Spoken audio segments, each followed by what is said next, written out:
All right, welcome back to DG Podcast, brought to you by DGCrazy.net.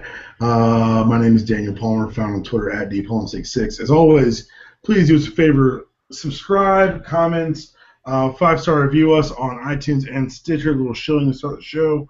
I'm joined today by my boy Chad Floyd, Chad_Floyd on Twitter. We're talking a little NBA hoops. Chad, what's going on in your neck of the woods? Not a whole lot. It was supposed to rain all day and it's been sunny all day, so you can't really complain about that. I just want to remind our folks, as Palmer said, leave a 5-star review on iTunes or Stitcher, and we will read the review on air. We haven't had the opportunity to do that in probably about 8 months now. So get it together here, Dude Your Podcast viewers and We're subscribers. just disappointed. All right, so today we're talking NBA Finals. We were going to have Andrew on with us. I know he missed the hangover this weekend. He wanted to talk a little ball with us, but the Georgia secondary continues to explode, and not in a good way. So he's writing that for Bleacher Report. Be on the site tomorrow, probably listening to this. So Chad and I are going to talk a little round ball. First of all, Chad, let's touch on the teams that didn't quite make it. You posted on my Facebook wall the Dan Le Batard rant against Indiana. You and I are big fans of the Dan rants. If you don't know what these are, Dan Le Batard, about twice every playoffs, will give a good rant against the city that the Heat just beat. This one was pretty good. Take your time right now. Go Google it. Go YouTube it. We'll wait. All right, welcome back. And Chad, what was your favorite part of the rant? And or are you anticipating or do you feel bad for the Pacers at all? Like, what's your post-mortem on these Pacers? Well, we kind of covered it in the hangover on Saturday, but the Pacers were just a ticking time bomb that for some reason finally chose February of the year they really could have actually overcome the Heat to explode. Le Batard's rants on Indiana have been epic the past 2 years. I thought this one was, I didn't really like the inclusion of the grandma, although she made a great Andrew Bynum's knees joke. Great joke. The Greg Oden and Paul George joke has to be the winner there, right? I'm not going to speak on such obligatory meat peeling. I will say this. I think we may have seen the best of the Pacers. And I know Larry Bird's come out and said that Frank Vogel's going nowhere, which is a good decision for him because, honestly, Larry Bird's the one who made this trade to the trade deadline. I got a question for you. Is Lance back? I think they found a way to re-sign Lance. I think more importantly for them, though, is George Hill back because they need an upgrade at the point guard position in the worst way. I'll be telling George Hill jokes when we get to this previewing the Spurs Heat game because he used to be a member of the Spurs. That's where Kawhi Leonard came He did. But let's stick with this for a second. Pacers. At this point in the NBA, I think even the amount you're paying Roy Hibbert, if you're just getting his defense, which you got 80% down the stretch of this series, I think that it's not a great deal, but it's not a deal that's killing your team. What's next for this squad, Chad? This is a team that was built to be quote-unquote heat killers this year. They were built to be the rivals in the East, and whether that was a media machination or something that was an actual internal pressure, it fell short again for the third straight year. What would you do? Let's put you in Larry Bird's saggy old lady body. I'm just kidding. Larry Bird's basketball Jesus. But let's put you in those shoes and tell me what would your move be for these Pacers? My move, like I said, I want a point guard that can mix the ball up, get David West on the high post, get Hibbert when he has size advantages, and then distribute to Paul George and Lance Stevenson and whoever else you keep on the wings. I mean, I think that's going to take getting, Evan Turner's gone, re-sign Lance Stevenson, holding pattern with Roy Hibbert, and then try to find a point guard of the Jose Calderon, one of those type of guys, because their defense is good enough to sustain itself no matter how much the team hates each other. The biggest key for me is, do these Pacers want to be a team, and I can't think of an example right off the top of my head, that relies on one star who's not good enough in Paul George, or can they become the early 2000s Pistons where they are a defensive-minded team, they win with their defense first, and Paul George can just be the front man on the offensive end for them? I think they're at a crossroads as far as all that goes. Do I know? Like a well-balanced band, just having a front man up there. My question for you is, Paul George, and I heard this, I'm going to go ahead and attribute to Simmons' podcast, he pointed out something great. Paul George did his best work out of the two slot this year. At 6'8", Tracy McGrady type athleticism, is Paul George a two guard? Or does it matter in this new era of wings and points and bigs? Well, I mean, based on the matchup, LeBron's either a 2 or a 3 or a 4. So, I mean, I don't really think LeBron's a basketball player. LeBron plays basketball. I refuse to put it Well, LeBron is not a basketball player. LeBron is a robot.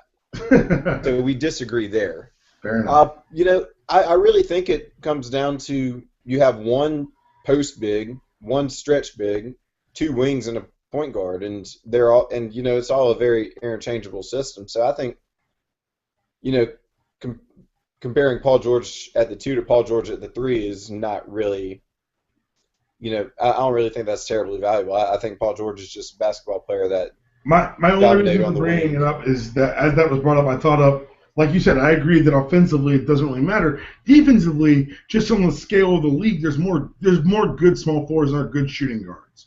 And I think that may give Paul George a chance to rest. Like when he was on Dwayne Wade in Game 5, I believe, when LeBron got in those foul trouble, that's when he could take that end of the court off and really punish Dwayne Wade on offense. I think that size mismatch is something they have to look into because I disagree that they can become a team that's known for their defense, if only because Lance Stevens is on their team and Lance is going to do Lance things. So you can't really depend on him to be that consistent defensively. I think that unless Paul George makes a super duper jump that we don't see coming, I think we may have seen the best of the Pacers. And keep in mind, this is an Eastern Conference that's going to get better next year. It's going to be a better Bobcats team with the 9th pick. It's going to be a better Hawks team with a healthy Al Horford. It's going to be a better Nets team, maybe. Because you know what? They want to be feeding an old KG and an old Paul Pierce down the stretch. It's going to be a better Bulls team with Derrick Rose. Well, we don't know if Derrick Rose is going to be Penny Hardaway or not. I mean, we have to see if he's going to come back and be healthy, but potentially you're right. Derrick Rose is going to get better.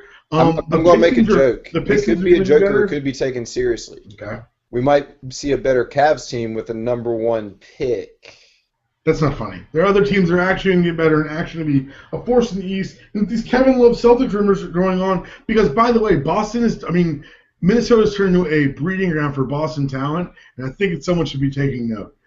If this Kevin Love rumor is true, the Celtics can bounce back real fast. Let's go to the other side of the bracket, the other losers in the Oklahoma City Sonics/Thunder. First question, I know you and I bashed on them a lot and pretty much shows the internet. I was mildly to very impressed with the way Scotty Brooks adapts on the fly in this past series. What about you? I thought so, too. I mean, first of all, you have Serge Ibaka going all Willis Reed on us and taking those 2 games at home. But, I mean, yeah, Scotty Brooks did the best Scotty Brooks job Scotty Brooks has done in the Scotty Brooks era. I wanted to see if I could say Scotty Brooks 4 times in a sentence. And well, your prize is in the mail. I think the best thing for Scott Brooks this year was the fact that inside the series, between games, he was able to see what's working, what wasn't, and adapting, starting Jackson to let Westbrook put a little bit off the ball, benching Cephalosha so you never saw him again, the utilization of Lamb. I thought that between games, he made some of the better adjustments. In game, it's hard to top Pop. That Brian didn't mean for it too, but I think that I saw enough in him where I don't feel as comfortable clamoring for his head. What about you? I still think this was horribly mismanaged from a front office perspective, and maybe we're putting too much on old Scotty there. But you had the best shooting guard in the league, and you gave him away for scrap pieces. Although Jeremy Lamb kind of acquitted himself in the series, but he has basically been, a wash for 2 seasons. He'll continue to be a wash. He's got the Palmer curse on him. I've been making fun of him since he was at UConn. So his career's over, pretty much. Well, I mean, you don't watch college basketball, so I can see it. I watched that series. I watched him win outstanding player of the tournament when I watched him go, I think it was 9 for 17 or 9 for 27 from the floor. And he Kobe'd the championship game and still won outstanding player. Well, so. Connecticut won that championship game by scoring 50 points. That was just a pathetic. It's college basketball. Let's move on before I have an aneurysm. The next move I have to ask you about is the Kevin Durant-Russell Westbrook marriage. Much was made of the Kevin Durant's MVP speech, and let's not take that away from him. He's got the hardware. He was nominally the best player in the league this year. Wink, wink, nudge, nudge, asterisk. We all know who that man is. He lives in South Beach. But the bigger question is, do you think these two are going to be able to coexist going forward? And if so, do they need another piece to get over that hump? I think they could get by kind of on the Heat plan, just find guys at the end of their careers that can provide something. A Ray Allen piece that can actually shoot. Because really what you have with Russell and Westbrook, I don't think it's really a fight for the ball as much as they realize they both need to take 25 shots a game for that team to have a chance. And I think it is a situation where, again, like I said, that team's been so horribly mismanaged that if you put a couple of guys who can just fill a specific role, 1 through 8, you have a much, much improved team. Steven Adams could emerge as a big for him. Serge Ibaka, still emerging as one of the top defensive postmen in the league. And establish a little range this year. Yeah, I think, if I'm not mistaken, Cephalosha's gone after this year, and if they bring him back, then they're idiots. But, I think they have an opportunity still, and I would not break up 2 of the best 10 players in the league because, by sheer numbers, you aren't supposed to have 2 of the 10 best players in the league. That's a very good point. Let's go into the main event, the big show, the championship rematch. If it feels like you were here 12 months ago, it's because you were, except with a little bit less animosity. Teams are coming outside their normal comfort zone. You got Tim Duncan borderline talking trash. I think this counts as talking trash for him, saying that he's wanted this matchup and they're glad as the Heat. LeBron James, who has lost to these Spurs in the finals once before as a Cav, is the only team, this last year's Heat is the only team to beat Tim Duncan in the finals. You can tell he's thirsty for it after missing that bunny in Game 6 last year. Let's talk about, before we get to the 2 teams, let's talk about the matchup itself. What do you think is the go-to storyline for this, the 2 top storylines for this series? Well, I think it's interesting because the Spurs don't really normally play big, but against the Heat, they're going to look gargantuan with Splitter and Duncan out there. I mean, Splitter and Duncan, but they're going to have to adjust and go Duncan and Diaw, and they're still going to be considered the big team. The Heat are going to have to rely on small ball to win the series. I think the storyline is just going to be the juxtaposition of those 2 styles of play. I think Tony Parker's injury is going to play a role in the story. I think Kawhi Leonard's emergence as a very solid top 25, 30 player is going to play a role in this series. I want to throw that one back at you, though. My 2 top storylines are, one has got to be the rematch. These are 2 teams that have been the top of their game all year. The Spurs are a more consistent team in the regular season. I believe a bit deeper team. But again, I think the highs for the Heat may surpass what the Spurs can reach. But number 2 is the misconception that the Spurs team's an old team. And I know that there have been billboards for both teams flying cities. I believe the Spurs have a billboard up saying born, not brought, not bought, which I believe is a reference to how the team was built, which is a little ham-fisted, but I'll take it. And the other one in Miami is the Spurs logo holding with a cane and an aged Tim Duncan face. Aside from the fact that aged Tim Duncan face still looks younger than Greg Oden, I did little research for the pod. Don't want to do too much, but I looked something up. The 5th oldest team in the league this year, my goodness, the San Antonio Spurs with an average age of 28.5. You know what's crazy? The oldest team in the league is the Miami Heat. Yeah. Clocking it at an average age of 30.3, which tells me that even without weighting the fact that Greg Oden is LeBron James' father, there is a resemblance. No one can tell me otherwise. And averaging in Oden's real age, the Heat are the older team. It feels like I've been watching the Spurs forever because they have, and I'm just a little unpopular opinion alert, they've been the most dominant franchise since Jordan left. They're the post-Jordan franchise. This is Timmy going for his, I believe, 5th ring. Is that correct? 5th ring, yeah. 5th ring. 5th for. They've never lost in the finals save for last year. They perennially win 50 games, except for the 50-game season when they won 37, which is prorated out to 61 games. They've had more. Tim Duncan's had more playoff wins in his career than the Hawks have in their existence. So I think that the not only the purported age gap, but the growth of legacy for San Antonio here and the cementing of legacy. They outlasted the Lakers, who, for what it's worth, you can say about the turn of the century, they won 27 games last year. Do you want to hear the most incredible stat about the age meme that you went on? Greg Oden is the 4th youngest member of the Heat, which is insane. If you go off, it makes sense if you go off medical records, but if you look at the man, that's ludicrous. All right, let's break down some teams. You already started us in San Antonio. Let's start there. Chad Floyd, matchup problems, starting five for the Spurs. Like I said, I think Thiago Splitter is going to find his way to the bench relatively early in the series. I think they're going to go small with Duncan Diao, Leonard, and then predominantly Ginobili, but with a good splash of Danny Green, who could repeat his performance where he hit everything last year, and then Tony Parker. There was a J.A. Donde tweet that I favorited a year ago. I came across it again today. He said, if you're an alcoholic trying to get sober and you only take a drink every time Danny Green misses a three, you're making great progress. He's got a point. I'm not trying to get sober, but seems like a very unfun game to play. Right, and with the Spurs though, with their rotation, I mean, Patty Mills is a guy who played 13 minutes in the finals last year. He's a factor this year. Oh, definitely. Marco Bellinelli is an improved Gary Neal, although Gary Neal had a great series last year. And then you do have Splitter as that 7-footer off the bench if you need some late game rebounding. Game 6. My question for you is, just like you, I noted the emergence of Patty Mills this year. With this ankle injury to Parker that you talked about earlier, do you think that Patty Mills is going to be able to be a decision maker or a decider in the series? Because I think one of the advantages the Spurs can push is that when Miami goes super small and plays the 2 point guards, when your 2 point guards to answer them are Tony Parker and Patty Mills, and you're going against Mario Chalmers and the other guy, I mean, it's Norris Cole, but still, you know what I'm saying? Like, yeah, I feel like that tilts in the Spurs' direction.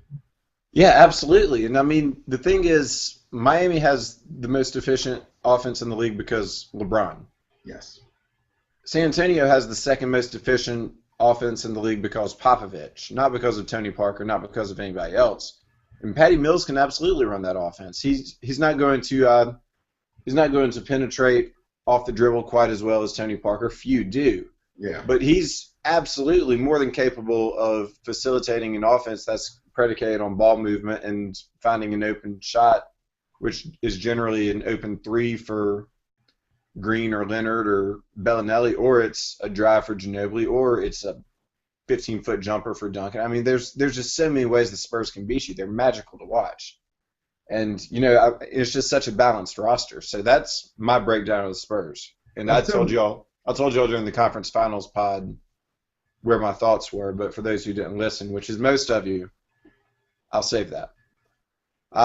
You got any additional notes on the Spurs? No, I think the big thing has been the way Pop has approached this entire season. You're looking at rosters and lineups that he can try out against Miami that work out great against Miami's defense that you wouldn't have dreamt of seeing a year ago, 2 years ago, but he experimented all season with them. He took this entire season and treated it like a laboratory, but still won more than 60 games. The guy is incredible. I think that his experience at this level, his ability to measure the minutes and keep his players fresh is going to really pay off here. And it'll be interesting to see how he coaches around Tony Parker's ankle.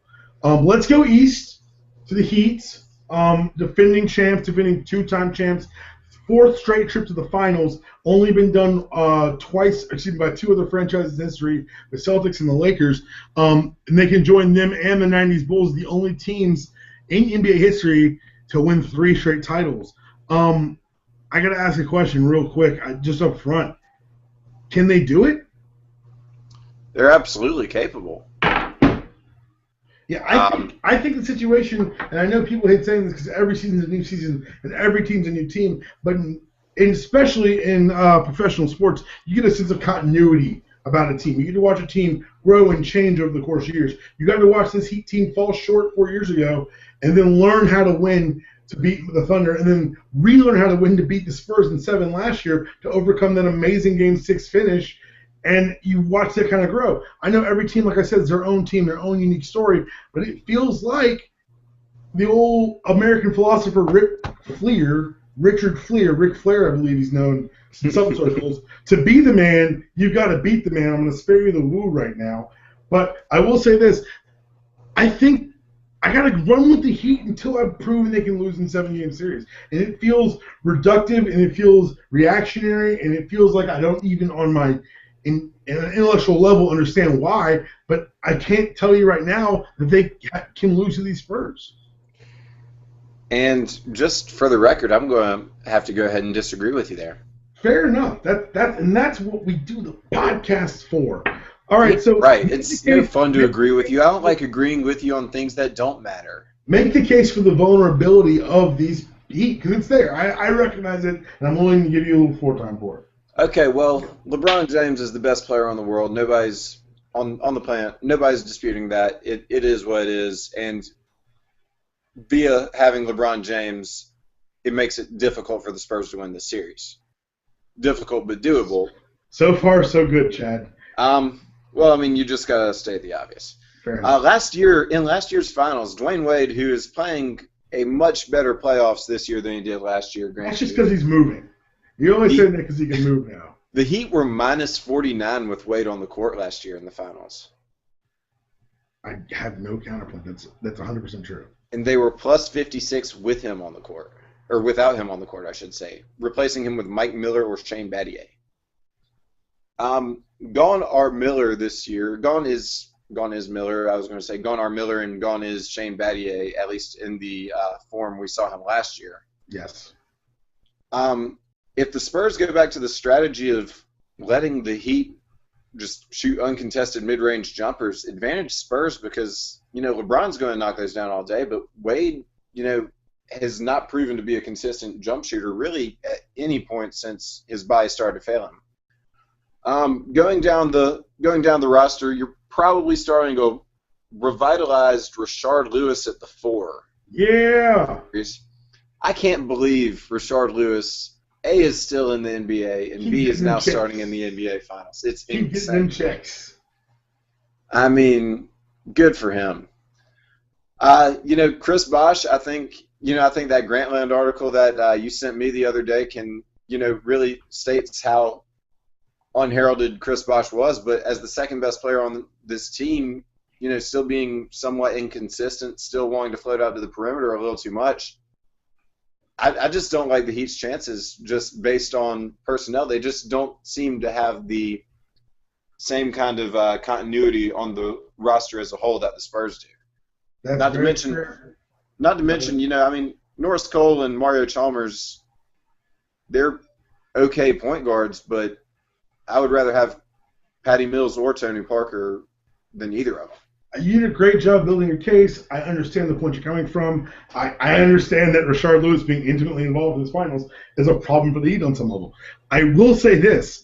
One, that having Bosh as your stretch 4 or 5, that stretches that size advantage for the Spurs because you can't leave him alone up there. He's the third best shooter in the NBA this year for mid-range jumpers, only behind Dirk Nowitzki and Stephen Curry. Secondly, he's developed a legitimate three-point threat to where he won that net series with a corner 3 and almost won the Pacers series in Game 5 with a corner 3 as well.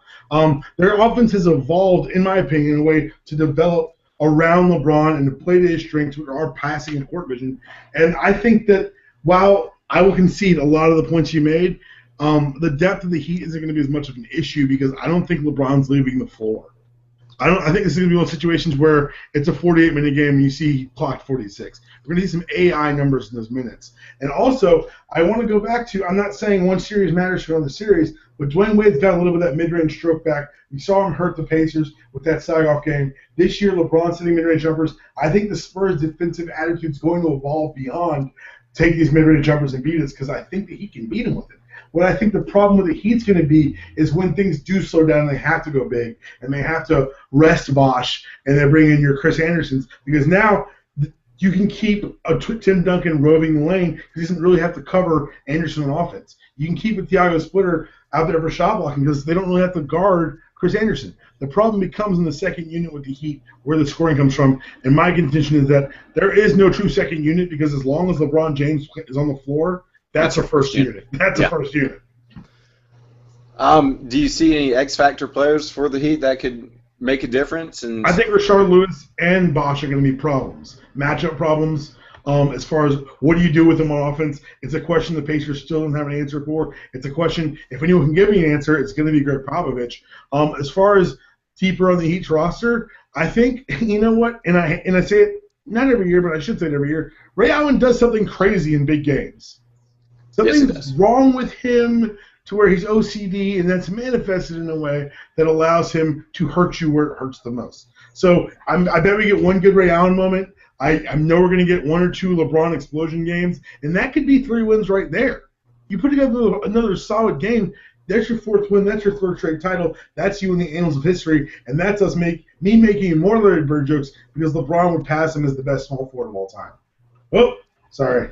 Spoilers for what happens. Spoiler alert. No, I'm serious though, and I want to ask you a question though, because we're gonna be. Let's play this out to where we don't know who wins yet, but we do know that these 2 teams are in the finals. We're talking about 2 teams that are on the cusp of. This would break the Heat's overall tie with the Spurs with 4 rings. It would send the Spurs to the 5th ring, obviously as well. My question for you is, what do you think? Who do you think's been the franchise since Michael Jordan hung up shoes? That's a great question. I think a lot of people would automatically go the Lakers with the Shaq and Kobe era than the Kobe and Gasol era. I've got to go with these Spurs. They have done it consistently pretty much since Jordan hung them up. Yeah. The lockout year they won it. Mm-hmm. 01 they won it, and then if I'm not mistaken, it was 05 and 07 after that. I mean, that's a lot of longevity, and then to make the finals again 6 years later, and then again the next year. Yeah. I mean, are you kidding me? It's crazy. That doesn't make any sense. And that whole run, they always win 50 games a season. My follow-up question for you, and it's going to start some fights with Kobe fans to listen to this, because I know what your answer is going to be, and I just want you to say it, not me. Who's the player of this decade? Of this decade, the 2000s and 2010s? Let's call it the post-Jordan. Who's been the player of the post-Jordan era? Well, I mean, it will be LeBron James. It will, but currently, let's work off current accomplishments. God, see, I know you're setting me up because you don't want to be the one crucified. I'll say it. It's Tim Duncan. It's Tim. Timmy. I wear a haircut in the kitchen. I wear dad jeans Duncan. You know what? At a certain point, like, it becomes less of a debate, more of a concrete fact, and the fact that he's in another finals, in 2014, I was winning money, on Tim Duncan on senior trip to high school, and when I was gambling legally, and that was in 2003. It's 2014, and he's back, and he's led his team in the finals. And to be honest, his game's developed and evolved, and he looks the exact same. His points per possession is still just as high as it was his rookie year. My question is, like, does he stop? Does this guy ever quit? What's going on? I saw Tim Duncan playing and looking essentially the same when I was 6 years old. That's not fair. You're really young now. Yeah, but, I mean, for comparison's sake, I guess there are only 4 players on the Heat that are as young as me. But, No, that's terrifying. God. But I really feel like he's like the Satchel Paige of basketball. He could just keep doing this till he's 50. As Pop keeps on managing his minutes, he can start playing him like 6 minutes a game during the regular season while the next generation takes over. Then Duncan can just come out here and explode for 35 minutes a game just for May and June. I mean, he's insane. All right, so and I got to run this to you. And I know we talked about it before the show, but the $25 make your band thing, you saw the $15 NBA team that kind of started that whole thing. No, I didn't. Really? Yeah. Well, anyway, it's based on the same premise. Tim Duncan was the $2 power forward, meaning somebody perceives Tim Duncan as the 4th best power forward of all time. I want to just ask you, how perfectly insane is that? Yeah, that's crazy. That's nuts. I think you also see people you want off all these lists just because they're hard and fast lists being created. All right, so suffice to say, you and I are both super hyped for the series. You've picked the Spurs. I picked the Heat. What's the one thing on the Heat side that makes you worry about your prediction? And I'll counter with my side on the Spurs. I mean, you know the one thing on the Heat side. Say it. Say his name. Say it 3 times. King James. Oh, it feels good. It feels good. Actually, back in it was the year after the Heat or the Cavs made the finals and got swept by the Spurs. I went to a Cavs Spurs game in San Antonio and saw LeBron go like 4 for 23. Only time, well, 1 of 2 times I've gotten to see him in person. So that was disappointing. But LeBron James is the best player on this planet. He could win this series in so many ways, and it's kind of the Bill Simmons theory. The team with the best player on the court generally wins the series. So I feel like I'm going on a slight limb picking the Spurs. What is the one thing about the Spurs that concerns you about picking the Miami Heat? Well, the biggest thing is Pop, but I'll go with the biggest X factor for me is going to be Kawhi Leonard. He's a guy who I talked about in the Pacers trade with George Hill. He's evolved into the evolutionary Spur. He's turned into someone with the driving genes of a Tony Parker, the outside shooting of a Manu Ginobili, and the defensive intelligence and interior presence and leadership of a Tim Duncan. If this is like some sort of proto-Spur that Pop has built, well, let loose the dogs of war. Like, we don't know what's going to happen. Like, I've never seen him cut loose. And if they can somehow corral LeBron, and if they can trick the Heat into going big and letting them funnel everything in the lane just to stop it there, Kawhi Leonard could have an explosive, incredible series. And he's the one thing I'm not sure about because I don't think we've seen the best of him. Like you said, there's a Simmons theory that says the best player in the series generally wins. Well, they just beat the Thunder who hold the MVP. So that's that on its face. That's it for DG Podcast. This will be posted hopefully tomorrow, which is Wednesday.